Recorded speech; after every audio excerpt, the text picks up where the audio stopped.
Alright, guys, we are back with Gilded Age Season 1, Episode 3 Face the Music, which aired on February 7th, 2022. And yes, it opens yet again on the same street that looks straight out of the Universal Studio backlot. The charm is starting to wear thin, and I'll keep calling this out, hoping that it changes for Season 2 or any future episodes in Season 1, which is already airing. But I haven't gotten there yet. So I'm still learning characters and their names. Come back to the pod after you've watched it. But if you notice I've used the wrong name, drop a comment because we must get it right. Together, let's get into it. Agnes, Ada, and Marion sit together in their home talking about the upcoming Red Cross lecture at Aurora Fane's home. Marion and Ada want to go as charity has always been the main focus for Marion, but the conversation shifts to people watching as they spot Gladys Russell leaving her house with her governess.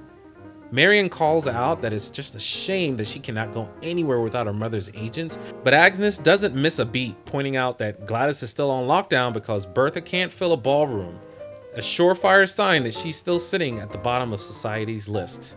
Outside, Gladys talks about Archie Baldwin, a young banker she likes but isn't eager to introduce just yet. He's just a friend, she calls him. She knows that ringing that bell will set her mother into action, so she leaves it and gets into the coach. Downstairs in the Russell house, Bridget and footman Jack Trotter are trying to coordinate a night off to see a show together. There's definitely interest there, and Jack is not being coy about it, but Bridget has hesitations. It's unclear as to why. Jack's a handsome devil. At the same time, George Russell hears the rail station bill has passed, but rumor is it might be rescinded. This gets his attention as he stands to get ready to depart. He does take a moment to confess to Bertha that he also is thinking about how much he wants Gladys to have more freedom. Freedom away from his jailer governess, but knows this is Bertha's territory and leaves it there. At his office, George confronts Alderman Patrick Morris about the train station scheme, the one where they bought short, repealed the bill for the train station, which would cause the stock to crash, making them lots of money, then would use that wealth to buy the stock back, in essence buying out George. Repass the bill, and move forth as rich men, without George. George threatens to expose the alderman and his scheme, but knows he has no legs to stand on, as it's all legal. Morris claims public demand has shifted, and the meeting ends with George walking out. That can never be a good thing. At Aurora's Red Cross gathering, Ada reconnects with Cornelius Eckhart, a former suitor. Noticing some attraction, Marion invites him to call on them to meet, connect, have lunch. Marion also makes the rookie mistake of suggesting they ask Bertha Russell for investment help for the Red Cross. This was not met with open arms. The ladies shut her down instantly, especially with Miss Astor present. Back at the Russell house, George tells Bertha he's ready to punish the alderman, even if it risks his fortune, but looks to her for alignment. Again, this shows me they are a team, vibing off of each other, which is admirable. Bertha's all in, and the plan is hatched.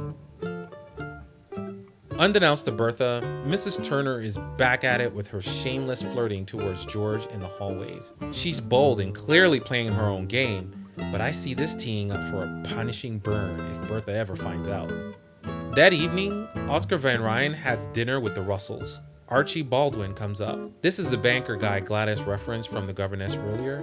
At the table, she's quickly to reaffirm he is just a friend when Oscar presses her, saying he might be too young for her, obviously implying that she needs someone older, like him. Oscar calculates his response to sidestep the topic and pushing past it, knowing Bertha is present at the table too. This is Oscar working his subtle charm on Gladys, but more so of a show for the audience of one, Bertha. Over at the Van Ryn house, Agnes is clear that Tom is not the right match for her.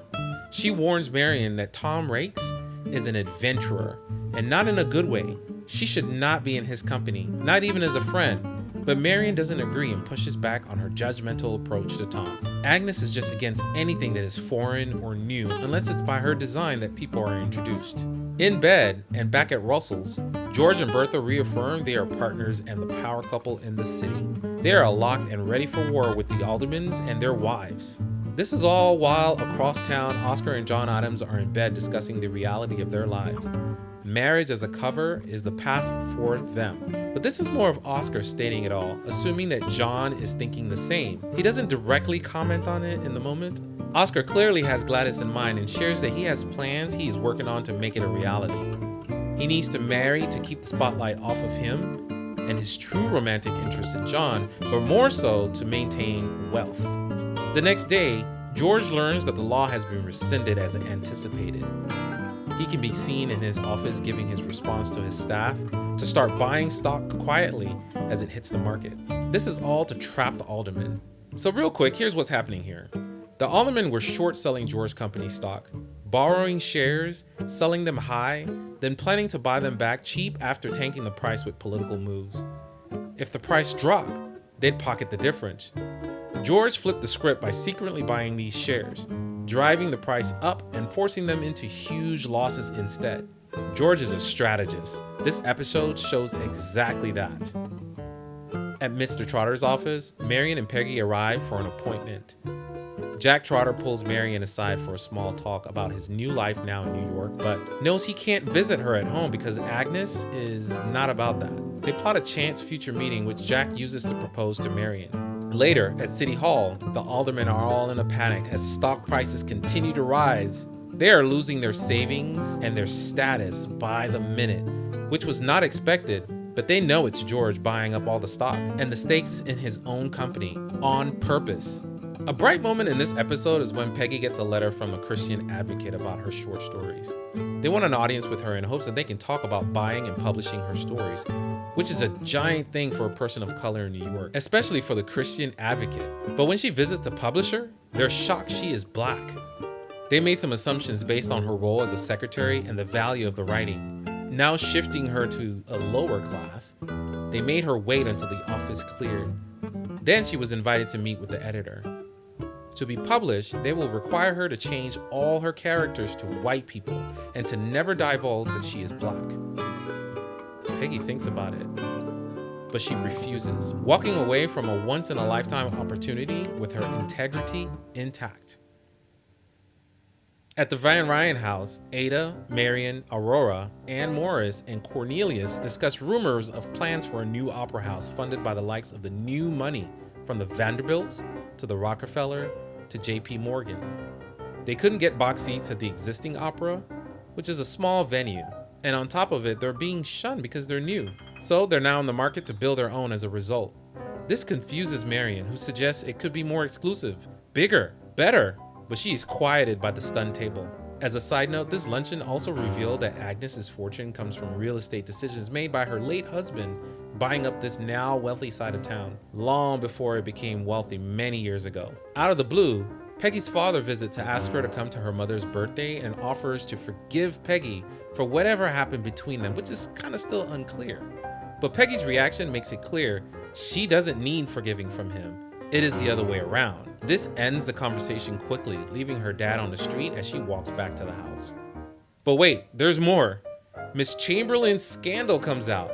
Apparently, her child was born before her marriage, so she is shunned because she had a child out of wedlock. Silly in today's views, but apparently a big thing back then. Just another way to divide people and things in a game that says, I am better than you. As expected, Ann Morris visits Bertha at her home to beg her to have George stop buying stock. Have mercy, she says. Bertha enjoys the upper hand here and refuses, noting that you cannot withdraw until you make a deposit. This line was apropos. In a quick scene, Agnes confronts Cornelius. She is calm, collected, but harsh. She accuses him of seeing Ada as a meal ticket. He, of course, puffs up as offended, but Agnes quickly notes that she knows he used those exact words years ago when he was trying to court her the first time, which is why her father did not approve of him. He leaves abruptly. Finally, bringing this episode to a crescendo, all of the aldermen show up at George's office to beg directly. Mr. Morris begs, even gets down on one knee. He is headed straight for ruin, but George refuses, citing how they've treated him and, most importantly, his wife. I get the sense that he is saying this in the room to these guys, but really plans to relent after speaking to Bertha, which was the case. But then comes the gut punch. Alderman Patrick Morris, ruined, takes his own life. Episode 3 leaves us with a clear warning. Crossing George Russell has consequences. Bertha's social climb is gaining traction, but the price others pay is steep. Stay tuned. Episode 4 is sure to take the stakes even higher. Make sure to like, subscribe, and even comment. Let me know how you feel about this review.